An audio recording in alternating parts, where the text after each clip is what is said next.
Jeffries for 5 minutes. Thank you, Mr. Chairman. I've had the opportunity to serve in the Congress now for about 3.5 years, and to me, I think the greatest evidence of gross negligence, dereliction of duty, breach of public trust was when members of this body in October of 2013 decided for purely political reasons that you were going to shut down the government for 16 days and cost the economy $24 billion in lost economic activity. And yet we have to sit here at this hearing and be lectured about alleged gross negligence and breach of trust. People need to look at their own conduct, their own behavior, and how that's impacted the American people and their bottom line, rather than subject us to this taxpayer-funded fishing expedition. Because there's an addiction that some have, not the distinguished chairman who's sitting before us right now, but there's an addiction that some have in this body to impeachment. Now let me ask Mr. DeSantis a question. Do you think that President Barack Obama has committed an impeachable offense during his 7+ years in office? I've never argued that. And it's really irrelevant. I think the IRS is within the context of the IRS, and that's what we're focusing on. Okay. Now, the chairman of the Senate Finance Committee is Orrin Hatch. Is that correct? Yes.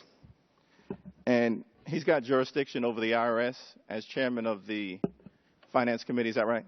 Yes. And he's a well-respected member of Congress, correct? Yes. Man of integrity? Yes. And he stated we can have our disagreements with him, meaning the IRS commissioner, but that doesn't make it an impeachable offense. Is that correct? I think what Senator Hatch and the Senate Finance Committee may be looking at may be different than what we're looking at. Many of these statements that I believe were false and misleading happened in the House of Representatives.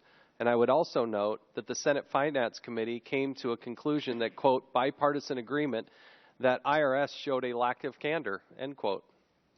Now, the essence of this controversy, as I understand it, relates to the possible destruction of documents. Do you believe that that destruction was intentional, or was it incompetence? The IRS would argue that it's accidental, and let's take their word for it for a moment. That's not acceptable. When there's a duly issued subpoena, they have a legal obligation to protect and preserve, and they did not do that. Now, in terms of what the IRS may have said, let's put that to the side for a second. J. Russell George is the Treasury Department Inspector General. Is that correct? Yes. Man of integrity? Yes, I believe so. Well-respected? Yes. Inspector General? Bush appointee, is that right? I think originally he also had worked previously for the Oversight and Government Reform Committee at one point. Okay, Republican appointee. Now, did the report that he issued uncover any evidence of intentional destruction of evidence by the IRS? I was very careful in my comments to separate out what had happened with Lois Lerner in the emails and the actions by Mr. Koskinen himself. The Inspector General did not look and investigate what Mr. Koskinen, the totality of what's in our resolution.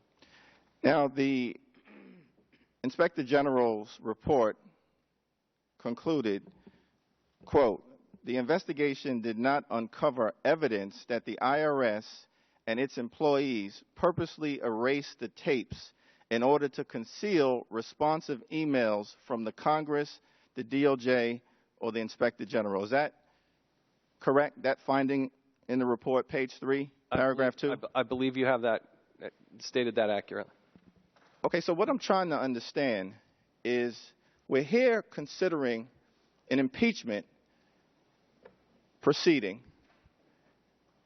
perhaps the most severe remedy available to Congress as it relates to a separate but co-equal branch of government, where a Republican-appointed Inspector General concluded that the underlying act that we should all be concerned about was accidental, not intentional.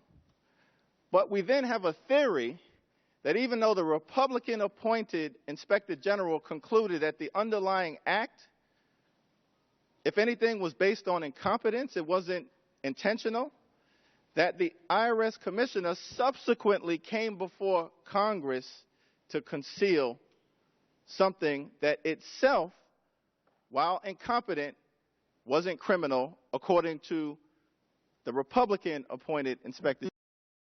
I just think that this is respectfully a remedy in search of a problem, and that we have better things that we could be doing with our taxpayer dollars to put the American people in a better place in terms of their quality